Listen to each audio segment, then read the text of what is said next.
Hello, everyone. Welcome to an expert interview today that I just can't even wait to share with you. First of all, let me just say I am Dr. Bree, for anyone who doesn't know, founder of FemFusion Fitness. I'm a doctor of physical therapy and a passionate advocate for women's pelvic health and just healthy, holistic living in general. And today I have a very special guest. I'm going to let her introduce herself in a moment, but first I want to just preface this. We're going to be talking about surgery today. This is a slightly controversial issue. We're going to be talking about mesh surgery for prolapse. I have with me Kath Sansom, and she is the founder of Sling the Mesh. Kath and I talked before, and we're both really, we want to make it really clear that this isn't to say that surgery is bad or that you have to avoid surgery. In some cases, it's necessary. But what we really want to bring out to you guys is the importance of just understanding that there may be other options to look into before going to surgery, because it's not something that should be taken lightly. And again, Kath is going to be sharing her story with her complications that she actually had with the mesh surgery. And so I think we should just dive right in. Kath, can you go ahead and introduce yourself? I met you at the Women on Fire conference in Brighton, England about a month and a half ago. And it was just so wonderful to hear your story. So maybe you can just kind of start off with how you got to where you are today. Okay, so basically I'm a journalist. I've got two girls, and the second one was rather large at £9.11, and I had pubis symphysis dysfunction with her, which meant that my body released too much relaxin throughout the pregnancy. So I did suffer a lot of pelvic health problems then. So after babies, I suffered like mild stress incontinence. I did my own home physiotherapy, if you like, and it seemed to get back on track. But as the years went on, it got slightly worse. And I noticed if I was doing perhaps star jumps or jumping on the trampoline with the kids, if I sneezed with a full bladder, lots of women would be listening to this thinking, oh yeah, I get that. I'd get a few little embarrassing leaks. And I went to see my GP about it because it just felt embarrassing. I thought, surely there must be something I can do. And I was sent straight to hospital, where I was told about a surgery that was a very simple day case fix. Only took 20 minutes. You'd be home for tea, only a week off work. And it just seemed so simple that I went ahead and booked. Obviously, with hindsight, isn't hindsight a marvellous thing? I should have gone home. I should have researched on my computer. And I think the greatest thing I want to get across to women here is actually what should have happened with me and what should happen with a lot of women. Try physiotherapy first, because I've since learned 8 out of 10 women can be improved or completely fixed with good pelvic floor physiotherapy. Was that offered to you as an option from your provider that you were seeing? No, it wasn't. Okay. Which seems crazy, because actually 5 miles down the road from me is a community physiotherapy service that's available for free on the NHS. For women locally in my community, and I'm now under their care, where I'm trying to sort of remobilize things, and it's like, wow, if I'd have been under their care 3 years ago, I wouldn't be where I am now. Yeah. That's so true. So I mean, it's so worth trying, and I've had many people write to me and say that their provider, their doc, whoever they're seeing is maybe not so supportive of physiotherapy. And that's unfortunate to me, because why not at least try? Why not at least give it a shot? It won't necessarily work for everyone, but It's always worth a try. So I'm so glad we're on the same page about that. But what I remember specifically when you were at the conference and you were presenting about your Sling the Mesh awareness group, which is wonderful. I want you to tell us more about that. But I remember you getting on stage and showing the actual mesh that was, used inside your body. And I have a photo of that. I'll make sure to edit that in and put that on the picture here. I was laughing because just the other day I was on a walk and I had to take a photo of some stuff that I saw and felt on my walk that was on a fence that looked and felt exactly like the mesh that you passed around in our conversation at the conference. I was fascinated because this mesh that was on a fence, a farmer's fence, felt so much the same, and it was just wild. So, I'm certainly not saying that that's actually what they use in the procedures, but I just thought it was wonderful to actually have seen and felt the mesh that was used in your body. I'd like to talk a little bit about the complications that you experienced from the mesh, but first I want to state that these devices that are used in surgery are not always... We don't always know whether it's mesh or anything else that we're talking about. We don't always know what's going to happen down the line. And yes, these are used anyway, and we don't know until later. And so again, another reason to go the conservative route first, if possible. So if you could tell us maybe about your surgery, the complications that you experienced, and then maybe if you want to share about your group. Okay, so first of all, before I talk about me, I just want to say it's the same polypropylene plastic that is used for incontinence mesh tapes and prolapse patches for women. It is the same plastic used then in 2015 as it is now, and there are it can shrink, twist, degrade, but that can take years. So that's always our concern. So you might have a good outcome now, you might have a good outcome forever. And that's fantastic, but you might not, and that's the issue with when no one quite knows what these products will perform like for a lifetime. But I'll talk about me. So when I went for this operation, I was 47. At that point, I was highboard diving most Sundays. That was my hobby. I'd learnt it late in life, and I just loved doing that. I also used to go boxing twice a week. I used to cycle 20 miles and consider that a pop. I'm just popping off for a cycle ride. I was so super fit. I was almost pro athlete fit. I really was an adrenaline junkie, if you like, with my sports. So I went in for this operation, super fit, and I came out in an awful lot of pain, mainly in my pelvic area. It felt like I was being cheese-wired and grated, but then also my legs. It felt like a very heavy toothache all down the backs of my legs, in my knees and in my ankles. It felt sort of almost barbed wire-ish, which is a classic nerve damage type of pain. And then as the weeks went on, I got a really awful burning in my vaginal area.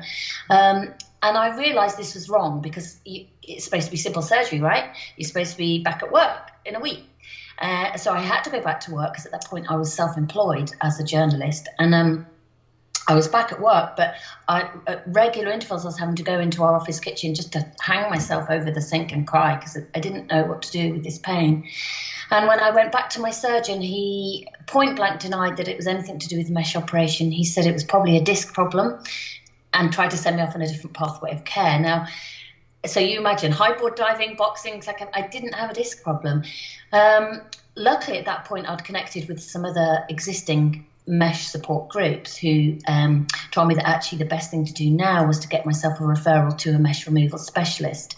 Now, there aren't very many globally, because it's supposed to embed the tissues and nerves grow around it. So it's very, very difficult trying to get it out of the body. They say it's a bit like trying to pick chewing gum out of matted hair. But at that point, I got myself onto the waiting list, which was 7 months. So that was a positive for me. And then I felt women had been campaigning for about 8 years before I came along, and their voices weren't being heard. And I just felt, look, I'm a journalist, I can write, it's what I do. I'm going to start writing, getting the stories out, and I'm going to set up a support group just to do my bit. And I didn't know what to expect. I didn't know how I was going to do it. I just knew I was going to do it. So I set up Sling the Mesh in June 2015 with 20 women. And as I sit here talking to you today, there's more than 6,000 members from around the world who have joined with various degrees of mesh problems. Some join because they've been offered the surgery and they want to research it. And when they come on the page and research, they're like, okay, I'm going to do physio or I'm going to put up with it, or, there's a whole manner of things they can try. But there's a lot of positivity for the women, but also the campaign, I've managed to take things to Parliament and get our UK politicians to listen. So that's on a political level. I've made what I'd say is a fairly good recovery on a scale, because there are some women who suffer very badly, but I live a new normal. So that's where I'm at now. So I can't hybrid drive anymore. I'm having physio because I would really love to get back to my cycling, because I love cycling. So I'm going to try, but you know, if I'd have just had that physio at our community physio health service 3 years ago, you know, it would be a very different story. Who knows what it would have happened. Yes. Yeah, and one of the reasons that you had so many issues with this was because the mesh has been actually shown to shrink when it's inside the body. Is that correct?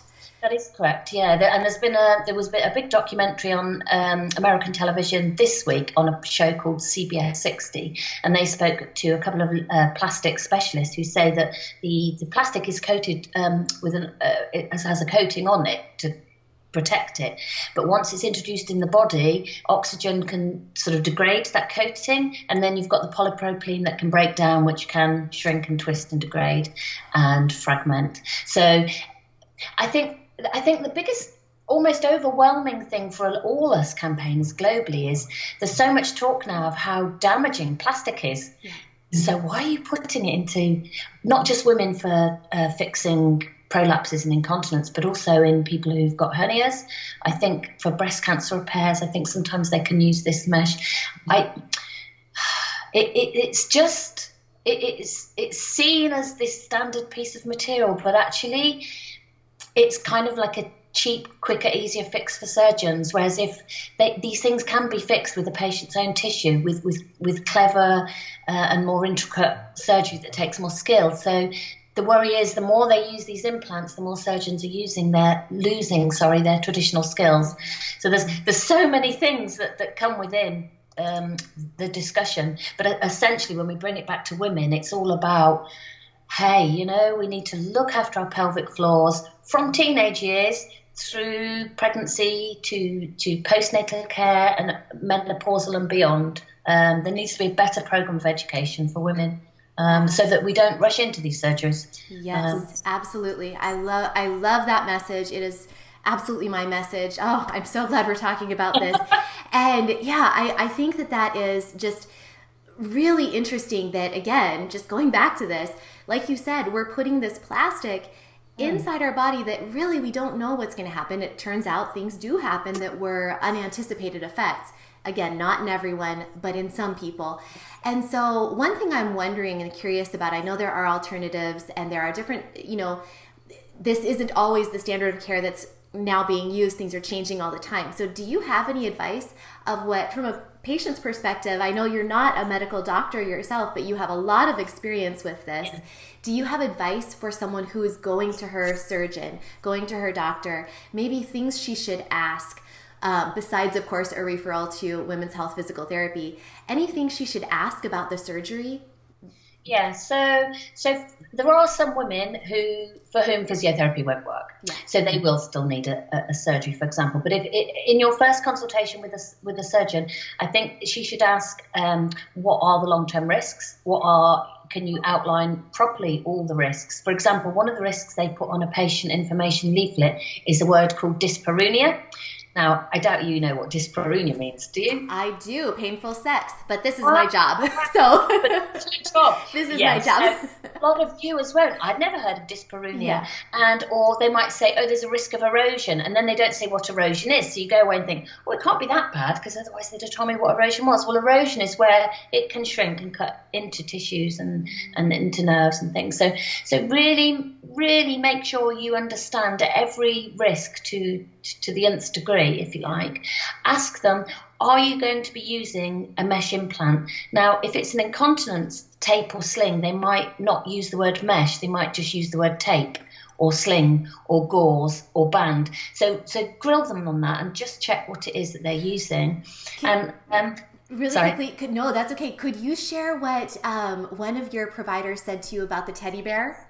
Oh, yeah. So you imagine a lot of women come on the page and say, oh, don't worry, I've just come to research this operation. It can be called TVT, TVT, TOT. I'm just jumping on to see what is this operation, because my surgeon said to me, oh, no, don't worry, it's not the mesh in the media. It's a bit like a teddy bear hugging the bladder. I mean, seriously. I mean, we're laughing, but wow. Yeah. How can you tell a woman that you're going to put a tape made of plastic mesh into it and deny it's the mesh in the media and come up with this crazy thing that it's like this little soft fluffy bit of plastic, because as you say, you felt it, and when you run your finger along the edge, it's very sharp, isn't it? It's almost knife sharp. Others might call it a ribbon. There's lots of words they're now using because they know that women hear the word mesh and go, oh, mesh.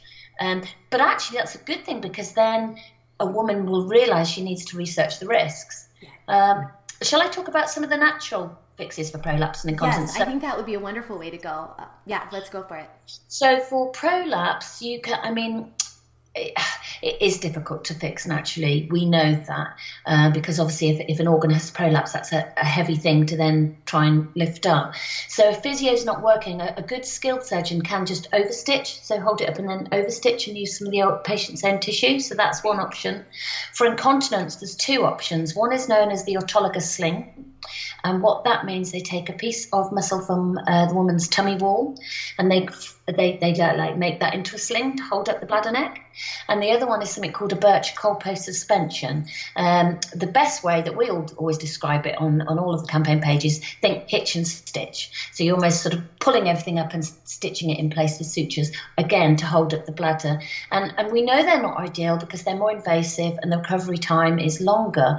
But for a long-term efficacy, you haven't got the risk of obviously a piece of plastic then inside your body. It's just your own natural tissue. So they are other options. They can use a tape. They describe it as biomesh, and what that is it's made of porcine. They might call it that, which is basically pig. Which again, people might think, oh wow, that's safer, but we do know of women that have had problems with that also, because they can develop an allergic or like an autoimmune reaction to it. So really it's the autologous slings or the birch coalpost suspensions for incontinence, and then overstitching for prolapse. That's great. Thank you for sharing that. That's actually a good refresher for me, because it's been a while since I've looked into this information. And I know a lot of people are often asking me, because I have the Lift Pelvic Organ Support series. That's a great, completely non-invasive, conservative approach to managing symptoms and ultimately relieving symptoms for many people of mild to moderate pelvic organ prolapse. But like you had just said, and like we're talking about, there are some people for whom the prolapse is advanced enough that they'll need more in order to get things back into place. The LIFT program can still be good for people with more advanced forms, but it's more going to hopefully prevent progression of the symptoms rather than reverse anything. So just wanted to make that really clear. And I'll go ahead and put a link to my LIFT series in the video notes. But yeah, I think I have amazing little statistics from the back of your form here. I'm going to go ahead and put this on the screen so people can read these as maybe you finish up and wrap us up and let us know anything that you want to leave us with. I know you're a big advocate for teen education and young girl education about pelvic health. Yes, I'll leave with that, because that's a much more positive message, isn't it? I really believe there needs to be a proper education program for women, looking at the whole woman. So for teenagers, perhaps building it into their I don't know what they call the classes. It's like they have personal health and social, like health education and sex education. Yeah. So even if it's just one lesson, so that the girls understand the importance of looking after their pelvic floor, because there's a big rise in long distance running. There's a big rise in things like insanity, where there's a lot of pressure being put on young women's pelvic floors. So that's on the teenage aspect. Going into pregnancy, obviously better healthcare around how to give birth. For example, I think I said in my presentation, I didn't know until the last hour of my second labour that you're supposed to push as if you're having a poo, as opposed to push from the vagina. I had no idea. So you imagine all the strain that I've put on my pelvic floor. So some basic education messages there. Post-birth, I know in France, every woman is offered a standard 10 sessions of physiotherapy, or a certain number of sessions of physiotherapy to restore the core. I would love to see that everywhere. There is a campaign going, well, they're running it now, and in fact I met them at Women on Fire as well, some great physiotherapists. They want it to change, so that when women go to their postnatal checks at 6 weeks after giving birth, at the moment in the UK, I'm not sure in any other countries, but in the UK, you go to your GP and you have like a quick 10 minutes and it's, are you all right? Tick, tick, tick, fine.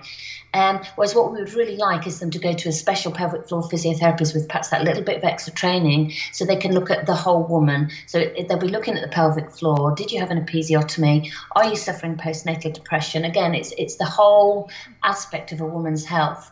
And then again, making her aware that throughout her lifetime she can keep coming back to us for physiotherapy to keep her pelvic floor healthy, so that when you go into your menopause years and everything, kind of sags a bit and you get a bit older, so you know that there's things out there you can do to look after yourself, so you then hopefully don't need to even consider surgery.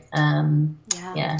Well, and just think about, it's unfortunate because if people could only see the long-term picture, because it may seem expensive healthcare wise now to have those 10 sessions after you've had your baby, or have more prenatal sessions related to your pelvic floor, that kind of thing. But in the long run, ultimately it may prevent something like what you had done, the surgery, and then now removals of the surgery because of the problems you were having. So yeah, it's that long-term big picture thinking that if only we could just put in people's brains, but Yeah, because it is that long term. Because when I look at women in my group, some of them cost a fortune, but of course no one has actually sat down and added that up. So it's good long term healthcare for women.